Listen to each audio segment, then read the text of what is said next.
Sir ये क्या कर रहे हैं आप? वही जिसके लिए तुम आई हो। सर लेकिन दरवाजा खुला है। डोंट वरी, कोई नहीं है घर में।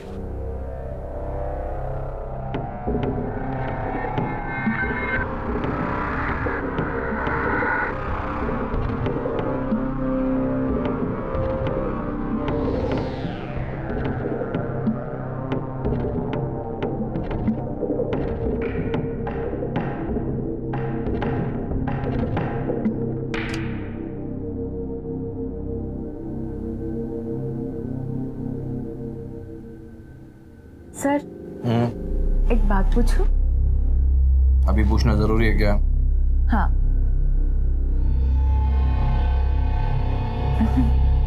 बोलो।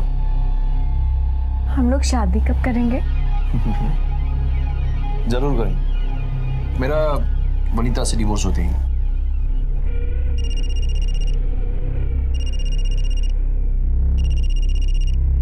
शैतान का नाम लियो। नॉनसेंस। हाँ बोल। जी मैं निकल रही हूँ यहाँ से, कल सुबह पहुँच जाऊँगी। हाँ ठीक है। वर्कशॉप कैसा रहा? हाँ ठीक होता। आपने खाना खाया? वो सरिता आ रही है ना टाइम पे? हाँ सब ठीक है। Have a safe journey. अच्छा सुनो ना, वो अरे मैं क्लाइंट के साथ हूँ विनीता, कल डेट है उसकी। सॉरी ठीक है मैं रख फोन रख। वो सुबह सुबह पहुंच रही है। तुम निकलो अभी।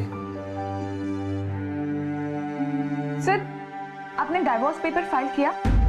नहीं। लेकिन सर कम ऑन रश्मि।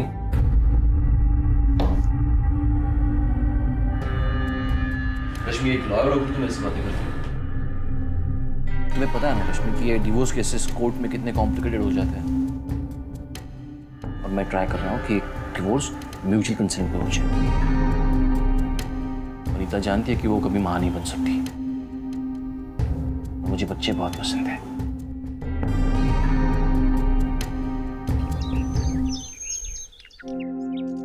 लक्ष्मण चल, लेट होता है।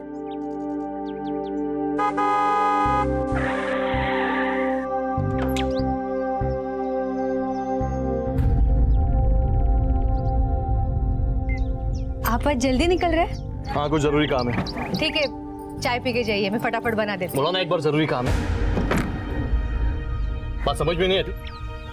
सॉरी मैं तो बस मेरी माँ, अभी सुबह सुबह रोना धोना मत शुरू कर प्लीज। चाय लग खटखट सकाई सकाई हो गया। तमाशा देख के चल, गाड़ी चालू कर चल। हाँ साहब।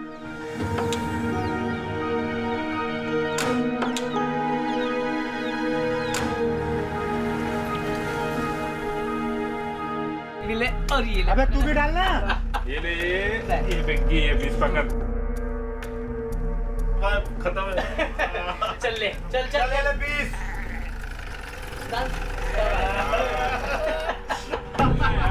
फटफट चल भाई, संभाल ले भाई। चल लेके जा रहा है।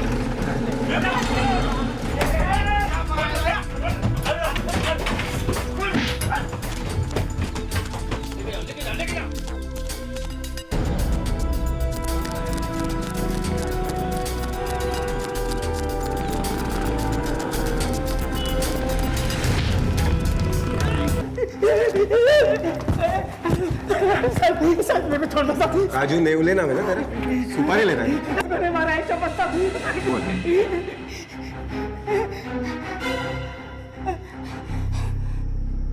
रिवॉल्वर? किसी को नहीं मारा ना? हाँ बोल, ये कहाँ से आया? बता दो मारना मत। मैं कोई सुपारी किलर नहीं हूँ साहब। मैं तो छोटा मोटा झोल करने वाला आदमी हूँ साहब। वो 3 महीने पहले एक वकील का सुपारी मिला था, तभी ये मिला था अपन को। वकील को मारना ना? हाँ? मैंने सब अपन ने उसको नहीं मारा, पर जिसको मारना था वो तो बच गया। लेकिन क्या? वो गलती से एक औरत टपक गई। 3 महीने पहले एक शूटआउट में एक औरत अपनी जान गंवा बैठी और उसकी 4 साल की मासूम बच्ची अनाथ हो गई। लेकिन हैरानी की बात यह है कि यह हमला उसके लिए नहीं बल्कि किसी और के लिए प्लान किया गया था। पुलिस इन्वेस्टिगेशन एक डेड एंड पर आकर रुक गई थी। लेकिन क्या कॉन्ट्रैक्ट किलिंग के शक की वजह से हिरासत में लिया गया राजू नेवले पुलिस का जवाब था? आखिर ये कौन सी गुत्थी थी जिसे सुलझाने में पुलिस को इतना वक्त लग गया? आखिर क्या हुआ था 3 महीने पहले? मिस्टर खांडेकर, मैंने आपसे पहले ही कहा मैं बहुत महंगा वकील हूँ। कल शाम तक मेरे ऑफिस में पैसे नहीं पहुंचे तो मैं परसों कोर्ट में खड़ा नहीं रहूंगा। साहब, पान वाले के उधर रुकना है। रोज रुकता है ना, तो आज क्यों पूछ रहा है? दिमाग नहीं चला सकते? नॉनसेंस।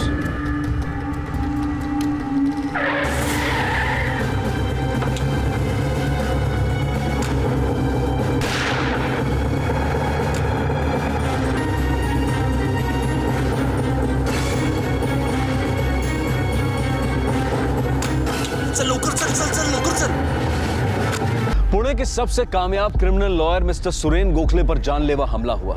मिस्टर गोखले तो बच गए, लेकिन इस हमले में एक निर्दोष औरत को अपनी जान गंवानी पड़ी और उस औरत की 4 साल की मासूम बच्ची अनाथ हो गई। पुलिस ने सबसे पहले हिस्ट्री शीटर्स को पकड़ा और फिर मिस्टर गोखले के प्रोफेशनल सर्कल में छानबीन शुरू की, लेकिन कोई भी पुख्ता सबूत उनके हाथ नहीं लगा। हमला करने वाले को बस एक ही शख्स ने देखा था और वो था एडवोकेट गोखले का ड्राइवर लक्ष्मण।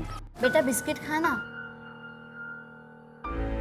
मुझे मम्मी के पास जाना है। रोना नहीं बेटा, बिस्किट खा ले थोड़ा। काय शिंदे,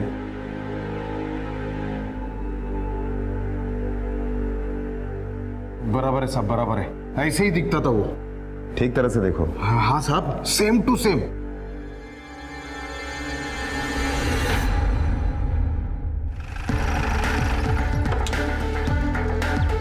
कमाल है इंस्पेक्टर साहब, 3 दिन हो गए मुझ पर अटैक होकर और आप बोल रहे कि नो क्लू। लगता है मुझे ऊपर बात करनी पड़ेगी। जरूर कीजिए, वो भी यही बताएंगे कि हमारे इन्वेस्टिगेशन का एक तरीका रहता है। आप अगर अपनी तरीके से काम करते रहोगे ना तो यहाँ मेरा राम नाम सत्य हो जाएगा। लगता है आपको इस केस में कोई इंटरेस्ट नहीं है। बिल्कुल है, क्योंकि इसमें एक निर्दोष औरत की जान गई है, एक मासूम बच्ची अनाथ हुई है। बेफिक्र रहिए, कम से कम उनके लिए ये केस सॉल्व होना हमारे लिए इंपॉर्टेंट है। उस बच्ची का कोई नहीं है? आप एक काम करो, उस बच्ची को इसकी संस्था में भर्ती करो। क्या नाम है तुम्हारी संस्था का? बैठो, नीचे बैठो। आई से घर। हाँ, आई से घर। उस बच्ची का स्पॉन्सरशिप मैं दे दूंगा। देखते हैं। मिसेस गोखले, आपको किस पे शक है? हाँ? I mean, आपको क्या लगता है? क्या मेरी तरफ क्या देख रही हो? बोलो ना, क्या लगता है, बोलो। इट्स ओके मिसेस गोखले, उनको चाय दीजिए।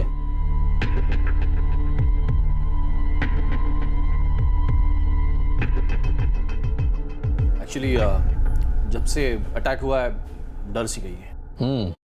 मैं समझ सकता हूँ। अच्छा मिस्टर गोखले, आप दोनों और ड्राइवर छोड़ के यहाँ कौन कौन है? कोई नहीं। मतलब? वैसे एक काम वाली बाई आती है, वो यही पास में बस्ती में रहती है, और हमारा माली हफ्ते में 2 बार आता है। ठीक है, मुझे उनके नाम और फ़ोन नंबर दीजिए। जी अभी देती हूँ।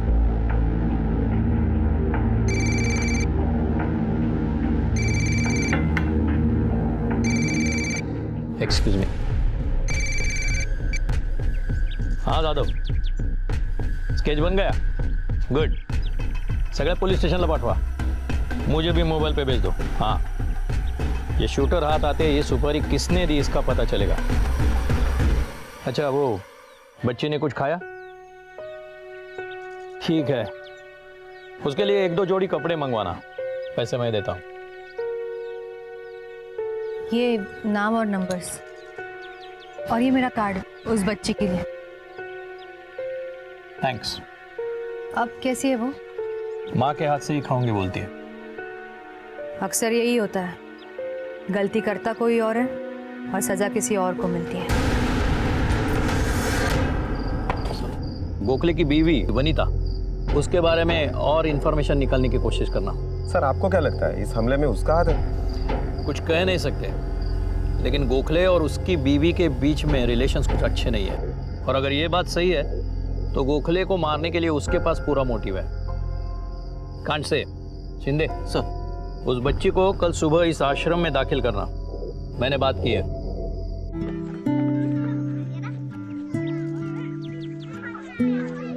बच्ची का और जो कुछ भी सामान है वो मैं मंगवा लूंगी। चल। बेटा डरो मत। देखो अब तुम हमारे साथ ही रहोगी। मेरा नाम वनीता आंटी है और तुम्हारा? तो माँ के पास जाना है। मैडम तो बहुत ही अच्छी है, कभी कुछ नहीं बोलती मुझे, चाहे छुट्टी लेनी हो, पैसे चाहिए हो। मेरा मतलब किसी से दोस्ती, आना जाना नहीं। और साहब? वो क्या है ना साहब, हमारे साहब का थोड़ा बाहरी ध्यान ज़्यादा रहता है। मतलब तुम्हारे मैडम का और साहब का झगड़ा होता है? अब क्या बताऊँ साहब, हमारे साहब का चक्कर चल रहा है। अरे मेरी माँ, ये रोना बंद करा। रश्मि ने ये आई लव यू का मैसेज मुझे गलती से भेजा होगा। हाँ? अरे उसे अपनी बॉयफ्रेंड को भेजना होगा गलती से। थम, तुला पुरावा पाहिजे ना? एक मिनट थांब, देख ले, एक मिनट थांब जरा तू। हेलो हाँ रश्मि, क्या नाटक है ये? हाँ? ये अपने बॉयफ्रेंड वाला मैसेज मुझे क्यों भेजा है तूने? तुम्हें पता है यहाँ पे कितना बड़ा पंगा हुआ है? जानती हो तुम? हाँ? क्या सॉरी क्या? फोन रख। नॉनसेंस। उसने मैसेज में लिखा था आई लव यू सर। एक बात बताओ मुझे, कौन सी लड़की अपने बॉयफ्रेंड को सर बुलाती है? हाँ? चला बात करने में मतलब ही नहीं है। You're good for nothing। झगड़ा तो बहुत होता था साहब, दोनों एक दूसरे पे शक करते। दोनों? हाँ साहब, मेम साहब का भी एक दोस्त है ना, जनार्दन, जब साहब नहीं होते तब आता है। छोड़ दो ये सब, बाहर निकलो यहाँ से। मैं तुम्हारे साथ, हम दोनों शादी करेंगे। मैं तुम्हें बहुत खुश रखूंगा।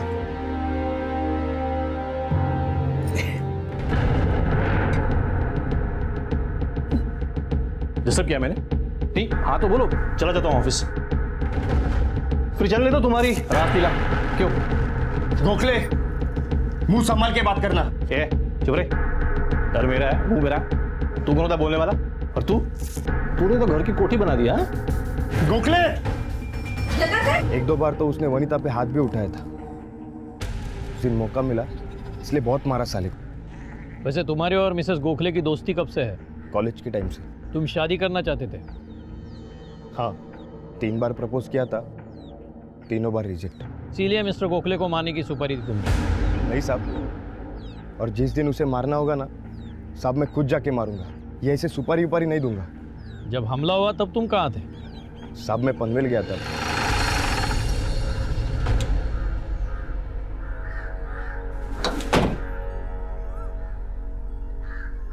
जैन सर। जादव, जनार्दन के कॉल रिकॉर्ड चेक किए?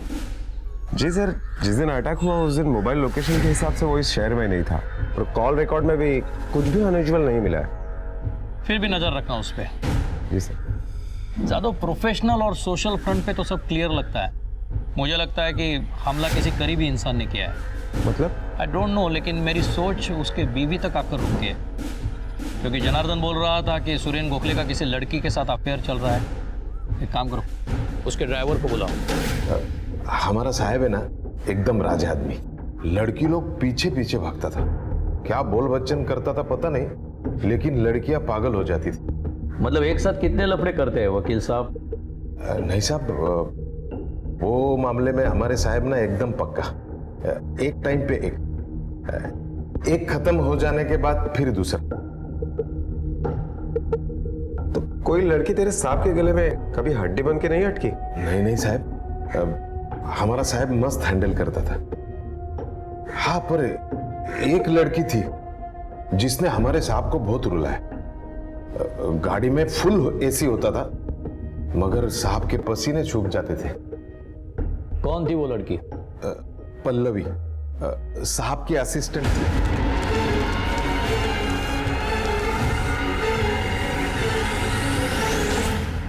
या साहब या। आपने तो रेडी मार दी। और आप रेड हैंड पकड़े भी गए। Sorry sir. ऑफिस मेरा है, असिस्टेंट मेरी है। मुझे कुछ प्रॉब्लम नहीं तो मुझे काय के डर। बैठिए ना। Thank you. पल्लवी का भी डर नहीं था, फिर भी बाद में क्या हुआ ये आप जानते हैं। देखिए, मैं इस बारे में कुछ बोलना नहीं चाहता। वो मेरा पर्सनल मैटर। गोखले साहब, आप चाहे ना चाहे आपको बोलना पड़ेगा। अटैक में बेवजह एक औरत की मौत हुई है। पल्लवी मेरी असिस्टेंट थी, हम दोनों के बीच काफी अच्छी दोस्ती थी। सिर्फ दोस्ती या और कुछ? अब आप ही बताइए, कोई खूबसूरत लड़की अगर खुद मेनका बनने पर उतर आए तो आज के जमाने में कौन विश्वामित्र बनना चाहे?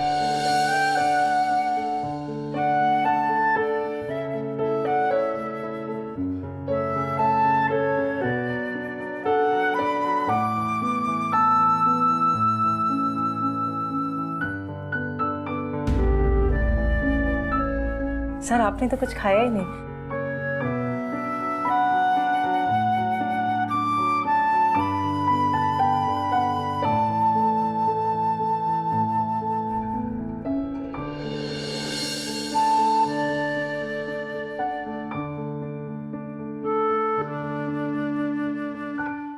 धीरे धीरे हमारी नजदीकियां बढ़ने लगी, हम दोनों एक दूसरे को पसंद करने लगे। और इसी दौरान एक दिन कुछ काम के सिलसिले में मैंने पल्लवी को घर पे बुलाया था। आप सर हैं घर पे? हाँ, आप कौन?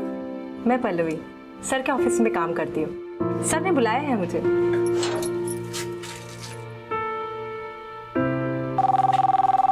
एक मिनट। हाँ, हेलो। हाँ मेम साहब, हाँ हाँ माली आके गया। नहीं, साहब तो आज घर पे ही है। आप बस भगवान जी का दर्शन करो वहाँ पे। आगे आगे क्या हुआ? हेलो। क्या हो गया? क्या हो गया? कुछ नहीं सर, एकदम से पाँव ट्विस्ट हो गया। ओके ओके, बैठो बैठो बैठो बैठो बैठो, यहाँ पे बैठो बैठो। कहाँ पे दर्द हो रहा है? सर यहाँ दर्द हो रहा है। बहुत दर्द हो रहा है? हाँ सर। अच्छा रुको, मैं मलहम लेके आता हूँ। सर मलहम की कोई जरूरत नहीं है, आपके छूने से ही दर्द कम हो गया। एक मिनट।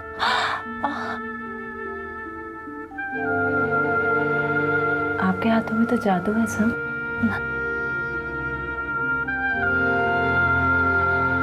सर मैं आपको थैंक यू बोलना चाहती थी। अरे इसमें थैंक यू की कौन सी?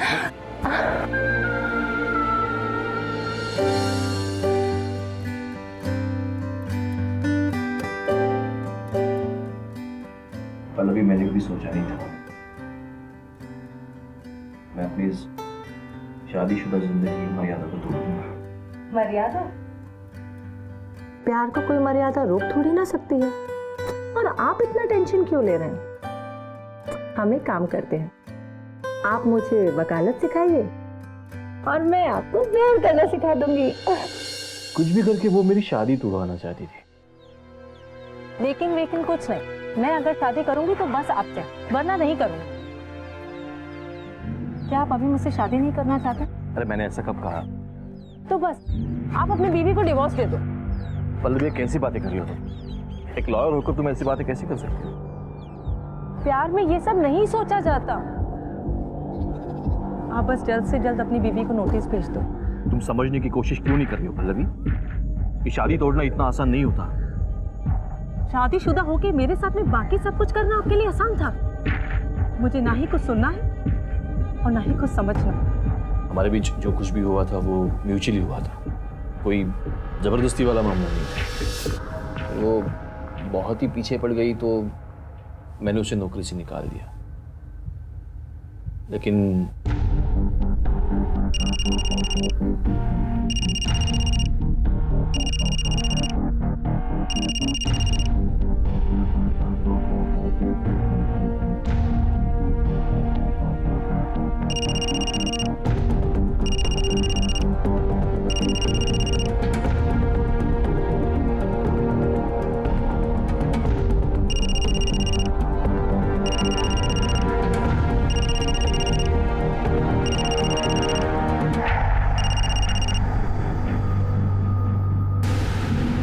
उसे नज़रअंदाज करने की बहुत कोशिश की, लेकिन उसने मेरा पीछा नहीं छोड़ा। धीरे धीरे उसकी फ़ोन कॉल्स बढ़ते गए और एक दिन अचानक वो ऑफिस पहुंच गई। क्यों तंग कर रही हो मुझे? क्या चाहिए तुम्हें? वैसे तो मैं सिर्फ तुम्हें चाहती हूँ, लेकिन फिलहाल कुछ पैसों की जरूरत है। कितने चाहिए? 5 लाख रुपए। 5 लाख? दिमाग ठिकाने है तुम्हारा? नहीं दूंगा। तो ठीक है, मुझे मेरी जॉब वापस दे दो। देखो पल्लवी, ये ब्लैकमेल है। Don't cross the line. Line तब क्रॉस होगी जब मैं तुम्हारा पूरा सच मीडिया के सामने लाऊंगी, और जब मीडिया वाले तुम्हारे आगे पीछे कैमरा लेके घूमेंगे ना, तब तुम्हें समझ आएगा। मैंने उसे बेनिफिट ऑफ डाउट दिया। सोचा पैसों की प्रॉब्लम हुई होगी तो पैसे भी दिए और जॉब भी दी, लेकिन शायद उसे मुझे तंग करने में मज़ा आने लगा था। मेरे एक क्लाइंट की फाइल उसने ऑपोजिट लॉयर को बेचने की कोशिश की और पकड़ी। फिर एज पर द गाइडलाइन उसे अपना लीगल प्रैक्टिस का लाइसेंस खोना पड़ा। उसके बाद वो कहाँ चली गई मुझे पता नहीं। फिर कुछ दिन बाद अचानक उसका फ़ोन आया, लेकिन इस बार मैं अलर्ट था, तो मैंने वो फ़ोन कॉल रिकॉर्ड किया। मुझे वो रिकॉर्डिंग सुनना है।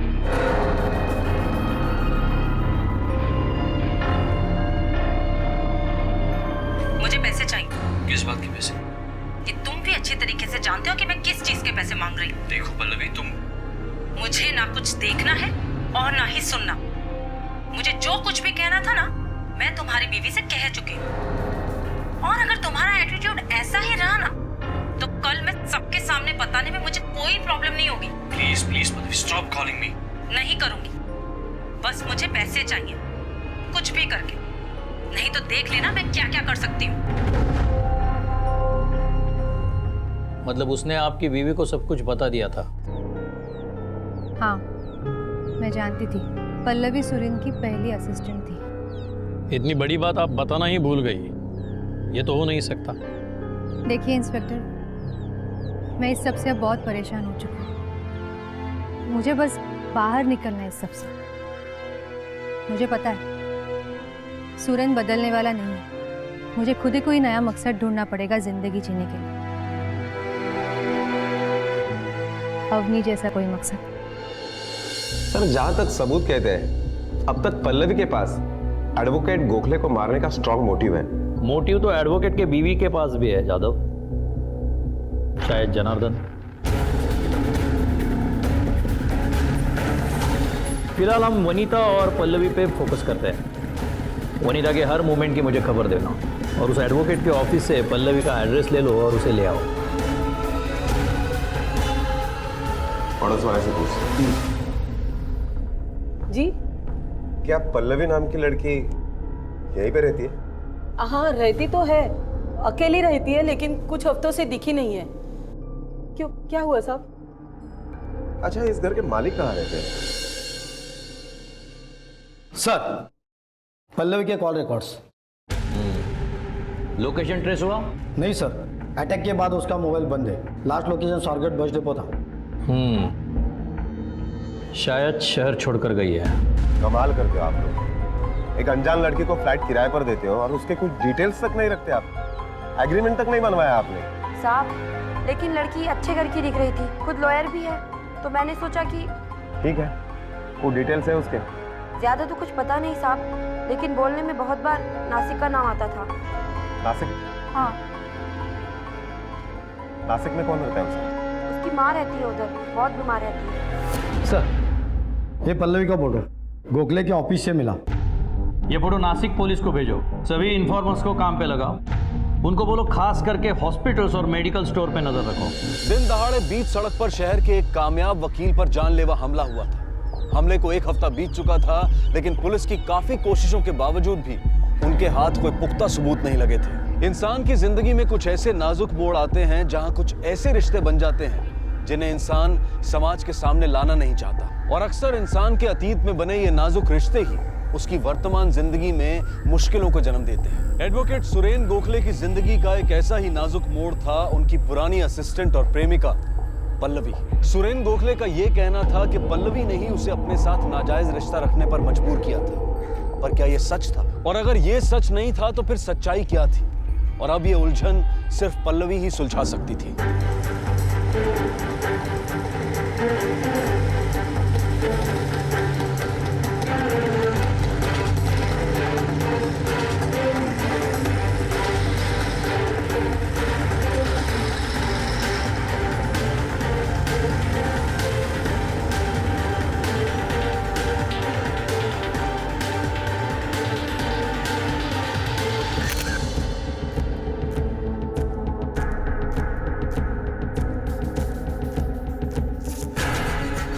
यही है पल्लवी।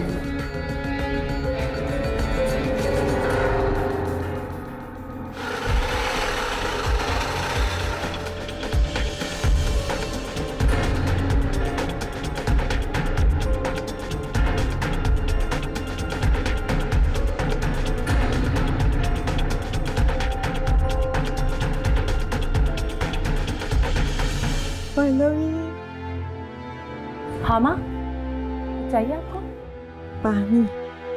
हाँ भैया।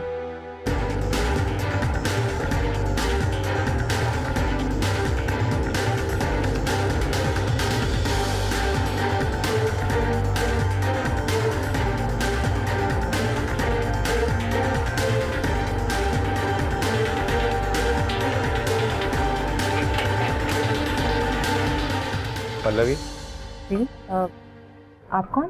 PSI Jadhav, Pune. Please please stop calling me. नहीं करूंगी, बस मुझे पैसे चाहिए, कुछ भी करके। नहीं तो देख लेना मैं क्या क्या कर सकती हूँ। यस सर, ये कॉल मैंने ही किया था, ये आवाज मेरी ही है। और क्या मतलब है इसका? सर और क्या मतलब हो सकता है? जो कुछ भी है मैंने साफ साफ कहा है। आपने एक रेप्यूटेड लॉयर को पैसों के लिए धमकी दी है। हाँ सर, मैंने धमकी दी है, लेकिन उसी रेप्यूटेड लॉयर के सामने मैं रोई, गिड़गिड़ाई, पैसों के लिए भीख मांगी, लेकिन उन्होंने मेरी किसी भी बात पे ध्यान ही नहीं दिया।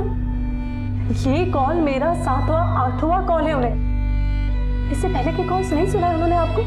लेकिन मिस्टर गोखले आपको पैसे क्यों दे? मेरी जिंदगी बर्बाद करने के, मेरा करियर खत्म करने के पैसे सर। मतलब? सर मेरा बार लाइसेंस कैंसिल हो गया, मेरी नौकरी चली गई, सिर्फ और सिर्फ उस सुरेन गोखले की वजह से। लेकिन तुमने खुद चुना है ना ये रास्ता। सर कोई भी लड़की ना इस रास्ते को खुद नहीं चुनती है, इस रास्ते पे मुझे जबरदस्ती धकेला गया है। क्या हो गया? अरे मैडम, क्या हुआ? कुछ नहीं, एकदम से पाँव ट्विस्ट हो गया। अच्छा अच्छा, ठीक है ठीक है, अंदर आओ। तुम जाओ, काम करो अपना, मैं देखता हूँ। आराम से आराम से। ओके।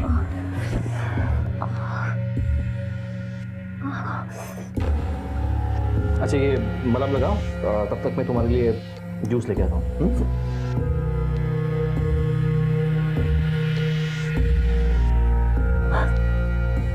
ठीक लग रहा है?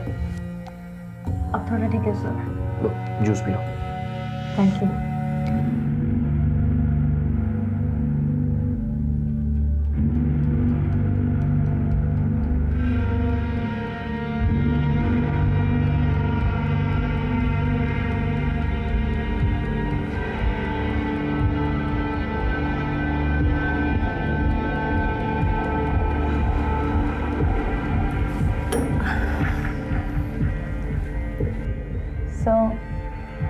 सर मुझे चक्कर आ रहा है। हाँ वो बाहर धूप बहुत है ना, कहीं तुम चल के तो नहीं आई? नहीं सर।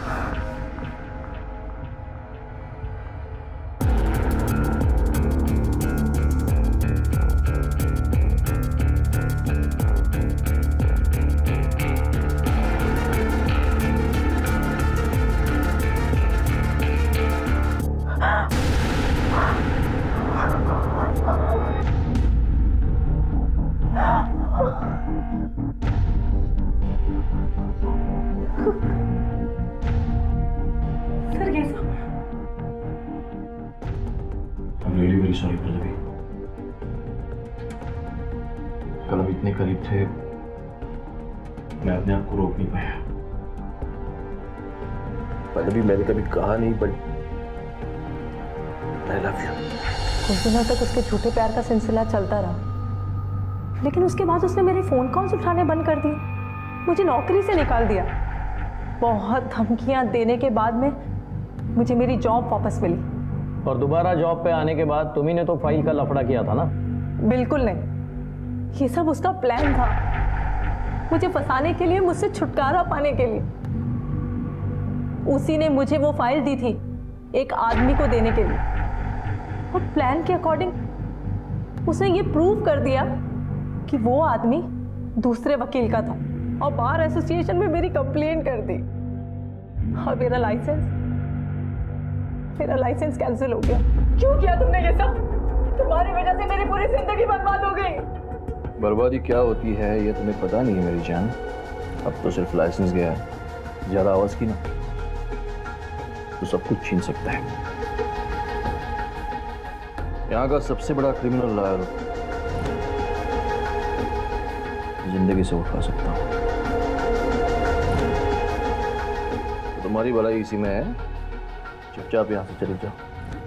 आउट। अगर ये लड़की सच कह रही है तो सुरेन ने काफी सारी बातें हमसे छुपाई है, जिन बातों में ही उसके ऊपर जो हमला हुआ उसका सुराग है। सर, एडवोकेट गोखले की बीवी ने दूसरे वकील की मदद से अपने डिवोर्स पेपर तैयार करवाए। हमले से पहले या बाद में? पहले सर, 2-3 हफ्ते पहले। सर, अगर वनीता ने डिवोर्स पेपर इतने पहले तैयार करवा ही रखे हैं तो फिर अब तक उसने अपने पास क्यों रखे, फाइल क्यों नहीं की? जाहिर सी बात है दादा, डिवोर्स हुआ तो आधी प्रॉपर्टी, पति मर गया तो पूरी।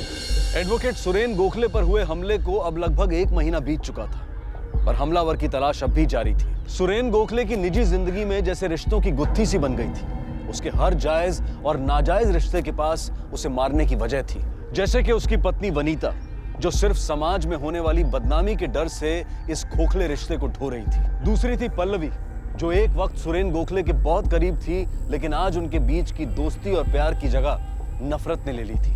और अब पुलिस के शक के दायरे में तीसरी थी गोखले की आज की असिस्टेंट रश्मि। कब से एडवोकेट सुरेन गोखले के पास काम कर रही हो? यही कोई 7-8 महीने हुए हैं। क्या काम करती हो?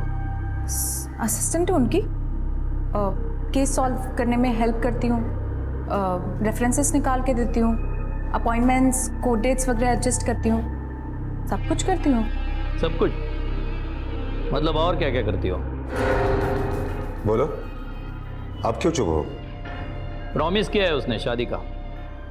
हम लोग जल्दी शादी करने वाले हैं। पहले बीवी से तलाक के बाद या वैसे ही? ऑफ कोर्स तलाक लेके। अच्छा, डोंगरे मैडम,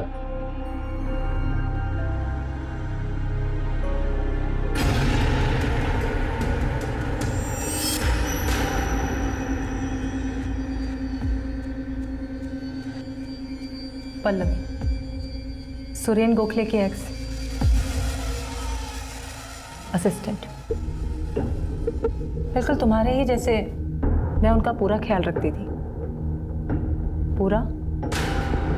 तुम्हें भी यही कहा होगा ना, बीवी को सोशल वर्क से फुर्सत नहीं मिलती, उसे बच्चे बिल्कुल पसंद नहीं। सब झूठ। तुमने कुछ चीटिंग की थी ना सर के साथ? कोई इंपॉर्टेंट डॉक्यूमेंट्स सेकंड पार्टी को दे दिए थे, राइट? डिवोर्स फाइल किया उन्होंने? नहीं, अब तक तो नहीं किया, पर जल्दी कर देंगे। जिंदगी भर भी इंतजार करोगे ना, तब भी वो अपनी बीवी को डिवोर्स नहीं देंगे। पहली दफा जूस में नशीली दवाई मिला के पिलाई ना,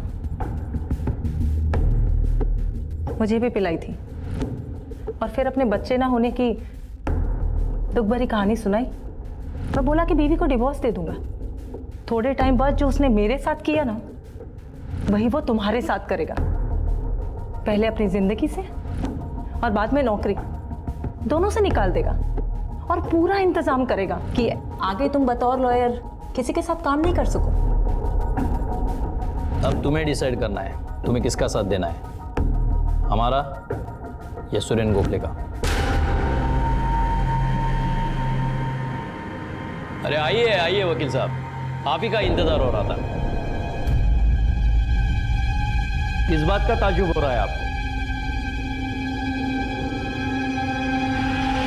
एडवोकेट गोखले को पुलिस ने हिरासत में तो ले लिया, लेकिन क्योंकि वो खुद एक क्रिमिनल लॉयर था, इसलिए वो कुछ ही दिनों में जमानत पर बाहर आ गया। दूसरी तरफ वनीता ने जो डिवोर्स के पेपर्स बनवाए थे, उनमें साफ साफ लिखा था कि उसे सुरेन की प्रॉपर्टी में से कुछ नहीं चाहिए। सारा इन्वेस्टिगेशन जैसे एक डेड एंड पर आकर रुक सा गया था, लेकिन पुलिस ने अपनी कोशिशें जारी रखी और आखिरकार हमला करने वाला शख्स उनके हाथ लग ही गया। ये कह रहा है कि 3 महीने पहले इसने किसी वकील को मारने की सुपारी ली थी, लेकिन वकील मरा नहीं था।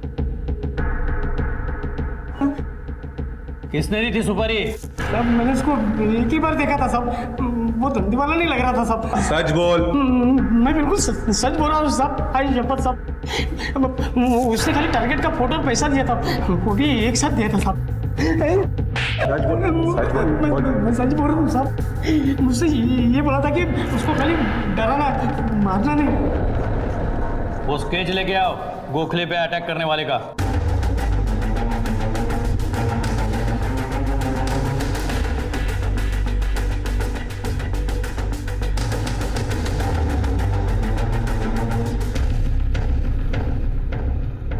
जादव एक काम करो,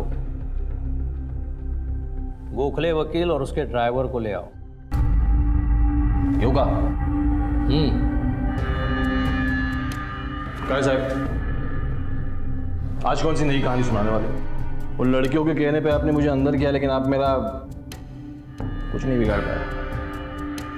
आपको अंदाजा नहीं है मैं क्या चीज हूं। अरे नहीं नहीं नहीं गोखले साहब, क्या आप भी, बल्कि इस बार तो अच्छी खबर है, आप पे हमले की सुपारी देने वाला पकड़ा गया है। अपने साहब को मारने की सुपारी क्यों दी? उसे क्यों मार रहा? गोखले, आपको मारने की सुपारी आप ही के ड्राइवर ने दी। एक औरत की जान गई है इस हमले में। मर्डर का चार्ज तो पक्का है तुझ पे। मैं बिल्कुल बेकसूर। चुप हो जा। तूने कहीं बोला ना, आपने किया। अरे चुप हो जा, कुछ नहीं होगा तुझे। जानता है ना तू कितने बड़े वकील का ड्राइवर है तू? नहीं वो मैं नहीं जानता, मेरे को जिंदगी भर नहीं सड़ना जेल में। मैंने साहब को मारने की सुपारी दी थी ना, वो मेरे साहब के कहने पे दी थी। स्टेटमेंट देगा? देगा। जादव, इसे स्टेटमेंट ले लो और अरेस्ट वारंट निकालो। गोखले को इस बार जमानत नहीं मिलनी चाहिए, ले जाओ।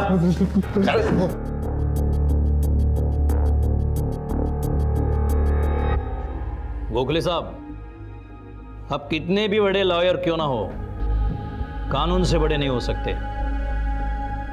अपने आप को मारने की सुपारी, इसमें एक बेकसूर औरत की जान गई है, एक मासूम बच्ची अनाथ हुई है। वजह आप बताओगे कि? हाँ मैंने वो अटैक करवाया था। मुझे छुटकारा चाहिए था पल्लवी से। मुझे लगा अब पैसों के लिए जिंदगी भर मुझे ब्लैकमेल करती रहेगी। अच्छा प्लान।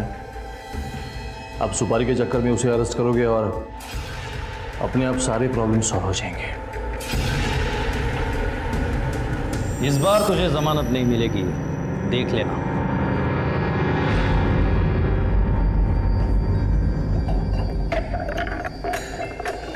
आईचं पत्र हरवलं, देवाला सापडलं. आईचं पत्र हरवलं, देवाला सापडलं. आईचं पत्र हरवलं, देवाला सापडलं. आईचं पत्र हरवलं, देवाला सापडलं. आईचं पत्र हरवलं. माँ मुझे भूख लगी है. क्या कहा आपने? वापस कहो। माँ मुझे भूख लगी है.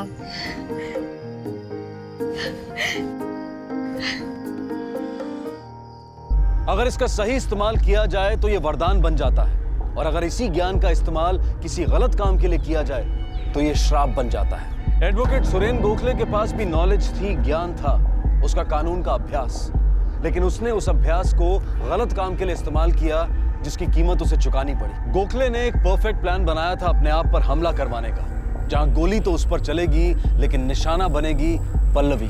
गलत इरादे मन में रखकर काम करने वाला कोई ना कोई गलती तो करता ही, और हर गुनहगार कोई ना कोई सुराग पीछे छोड़ ही जाता है। दुर्भाग्य की बात तो यह है कि इस पूरे खेल में एक निर्दोष औरत को अपनी जान गंवानी पड़ी, और एक मासूम बच्ची बेसहारा हो गई। जिंदगी में बना एक गलत रिश्ता पता नहीं कितनी और गलतियों को जन्म देता है और ना जाने कितनी मासूम जिंदगियों को बर्बाद कर देता है। आपसे फिर मुलाकात होगी अगले एपिसोड में और खुलासा करेंगे एक और जुर्म का। तब तक अपना और अपने परिवार का ख्याल रखें और देखते रहें क्राइम पेट्रोल डायल 100। सबक एक को, सीख हम सबको। जय हिंद।